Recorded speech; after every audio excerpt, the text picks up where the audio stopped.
Welcome to this day in his story, a daily reminder that the Lord's hand is in every chapter of time, created by American Heritage Worldwide.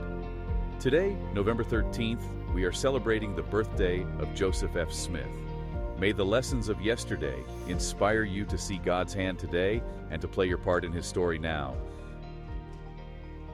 Today we're opening the files on a life that was really, defined by extremes. Extreme sorrow, extreme resilience, and, extreme spiritual commitment, too.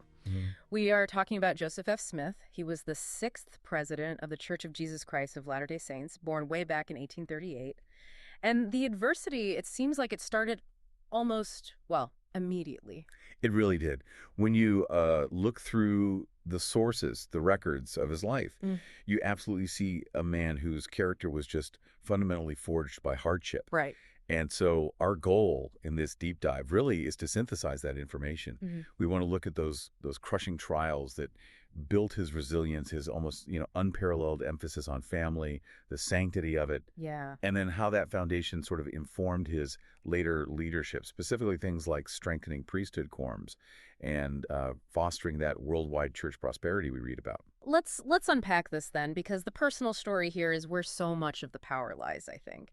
I mean, the defining tragedy of his childhood hits before he even turned 6 years old. The martyrdom of his father, Hyrum Smith, and his uncle, the prophet Joseph Smith, at Carthage jail. In the records we analyzed, they truly bring this moment to life.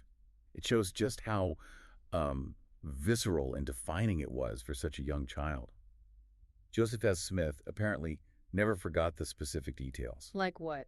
Well, he shared this memory of his father leaning over the saddle, not getting down, mind you. Oh, wow. Just leaning over, picking him up, kissing him, and setting right back down. And that was right before riding away to Carthage, to his death. Gosh, that image alone is just, it's heartbreaking. It is. But then you have the terror of the aftermath, too. He remembered the night of the murder itself, hearing one of the brethren, approach the window in the dark and whispering that chilling news to his mother. Sister Smith, your husband has been killed. Imagine absorbing that grief, that fear at 5 years old. It's traumatic, doesn't even cover it. No, it doesn't. And right after that trauma, it was just relentless physical struggle. Just a couple of years later, summer of 1848, he's facing the exodus west. At the age of 9, Joseph F. Smith was tasked with driving 2 yokes of oxen for over 1,000 miles, moving his widowed mother and family from winter quarters all the way to the Salt Lake Valley. 9 years old, responsible for moving, vital property, vital transportation across 1,000 miles of wilderness. It's almost hard to fathom that level of responsibility for a child. It really is. But it was during that grueling trek, wasn't it, that he witnessed the powerful faith of his mother, Mary Fielding Smith? Yes, absolutely. This is that pivotal story of the lost oxen. After the animals wandered off, the accounts tell us Mary Fielding Smith, she didn't just despair, she sought help through really fervent prayer. And following what she felt was clear spiritual guidance, she was able to locate the animals. Turns out they'd been hidden in a thicket of willows by thieves, hoping to steal them later. Wow. So prayer led her directly to them. That's how the account reads. And what's also fascinating about his mother's character, according to these accounts, is her fierce independence. Apparently, the captain of their wagon company was quite disapproving of families traveling without a male head. Really? Even then? Seems so. But Mary Fielding Smith was determined, the sources say, to ask for no earthly favors.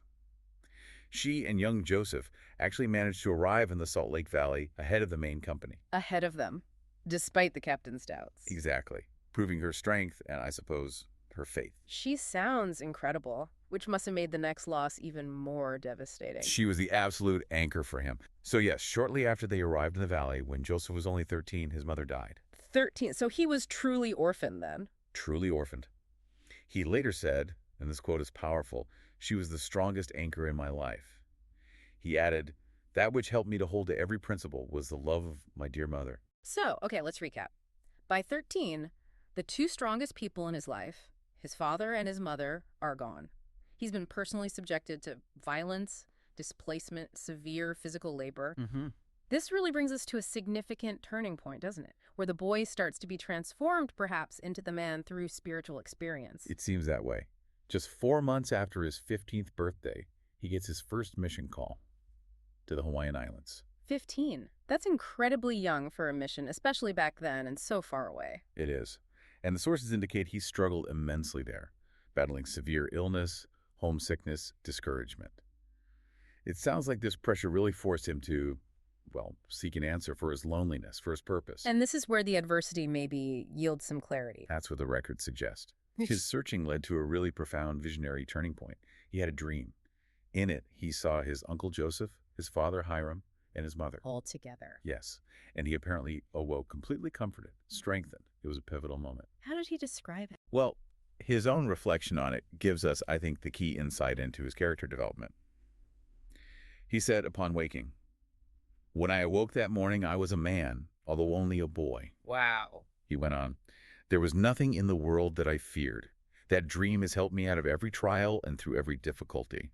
So that vision, it provided this sort of psychological and spiritual bedrock for the rest of what was, frankly, an exceptionally difficult life. And he certainly needed that bedrock, didn't he? Moving into his adulthood. He married his cousin Hyrum Smith when he was 20, just before leaving for a second mission, this time to Great Britain. Right. And later, of course, the sources mention he followed the counsel of President Brigham Young to practice plural marriage. Yes, eventually leading to a very large family. Mm-hmm. It included 5 other wives, 45 children that he fathered, and 5 adopted children as well. 45 children plus adopted ones, just managing, let alone loving a family of that size is, well, it's monumental. It is. But what truly defines his personal life, and this must connect directly back to his own orphan childhood, was the continuous cycle of sorrow, even within that large family. What do you mean? We know from the records that 14 of his children preceded him in death. 14. 14 children. That loss it's staggering. I mean, think about the cumulative grief.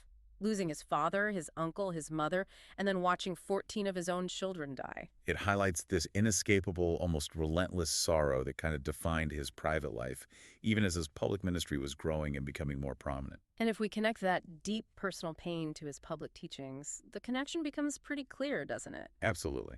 Why was his focus on family so intense, so central? Perhaps because home family was the only reliable anchor he found against that constant storm of loss. So his famous teaching. Exactly. There can be no genuine happiness separate and apart from the home. For him, that probably wasn't just a nice sentiment. It sounds like a doctrine forged in repeated personal tragedy. That synthesis, sorrow leading to doctrine, that's what seems to make his ministry so powerful when you look at it through this lens. He was ordained an apostle at just 27. Very young, yes. And when he eventually ascended to the presidency, his administrative efforts seem equally defined by bringing order and strength, maybe stemming from the chaos he'd experienced. That's a crucial element we sort of promised at the start of this deep dive. As president, he wasn't just managing crises day to day. He implemented some really foundational changes that, according to the records, led directly to that prosperity mentioned. Like what specifically? Well, he traveled extensively, including to Europe, which the sources say improved crucial public relations for the church at the time. Right. But internally, his administration really focused on organization, structure. And that connects to the priesthood quorums you mentioned earlier. Precisely. The accounts credit him with strengthening priesthood quorums significantly. He worked diligently to organize and sort of systematize the efforts of the worldwide church, helping standardize practices, bring structure to the rapidly growing membership, basically moving it from a pioneer organization towards a more global institution. Okay, so he's building structure, expanding the church's reach. Right. And that global reach brought with it some incredible manifestations of faith, according to the stories recorded, like that remarkable account from Europe involving the young blind boy John Roothoff. Oh, yeah. Tell us about that one. Well, this boy's faith was apparently just audacious. He told his mother something like, "The prophet has the most power of any missionary on earth. If you take me with you to the meeting, I believe I will be healed." Wow. That's bold faith from a child. It is. And the sources confirm the profound result. President Smith met the boy, blessed him, lifted the bandages from his eyes, and promised him he would see again, which, according to the account, he did. That's incredible. A really powerful demonstration of, I guess, spiritual authority operating right alongside that administrative growth you mentioned. Exactly. It's this blend of public ministry and intense personal spirituality that seemed to continue right up until his final days. The final major work we have recorded came on October 3, 1918. Okay, so late in his life. Very late. Just before a general conference, He received a profound personal revelation. What was it about? This revelation concerned the redemption of the dead in the spirit world, a massive spiritual undertaking and clarification for a man nearing the very end of his mortal life. And this revelation, it's significant today, isn't it? It is, historically speaking. Yeah. That revelation was later accepted and added to the canon of Scripture. It's now Section 138 of the Doctrine and Covenants, which happened in 1976. So this capstone spiritual experience occurred just weeks before his death. Just weeks. He died on November 19, 1918. It's like he was given this final guiding light, this piece of the puzzle, just as his own journey was concluding. When you lay it all out like that, what's fascinating is the undeniable pattern through his entire life. It seems like repeated trials forced him into a state of seeking, and that seeking consistently yielded transformative clarity and guidance. From that vision at 15 that he said made him a man, Right. to this final revelation at age 79 about the very structure of the spirit world. That pattern, I think, is the real insight we can draw for ourselves today. Joseph F. Smith's life provides almost a living blueprint for how personal revelation can work. It shows that intense adversity doesn't negate the possibility of receiving guidance. Sometimes, maybe often, it makes receiving it absolutely essential. And the principle itself is universally applicable, right? It's not just for prophets. Exactly. As Elder Quentin L. Cook affirmed not long ago, personal revelation is available to all those who humbly seek guidance from the Lord. It's for everyone. So what are the prerequisites then, according to the sources? How do we access it? Well, the sources outline the basics we often hear: preparation through consistent prayer and dedicated scripture study. But Joseph F. Smith's story kind of synthesizes why these things work, doesn't it? How so? His trials, the loss of his parents, the burden of that trek west, the continuous heartbreaking death of his own children, they didn't just happen to him. They seem to have compelled him to be humble, to seek, to study the scriptures and pray, almost as a matter of spiritual survival. His preparation wasn't casual. It seems like it was driven by sheer necessity. That makes a lot of sense. So where does this leave us? I mean, what does this all mean for you listening right now? Joseph F. Smith's journey from that orphaned boy driving oxen to a leader who strengthened global quorums.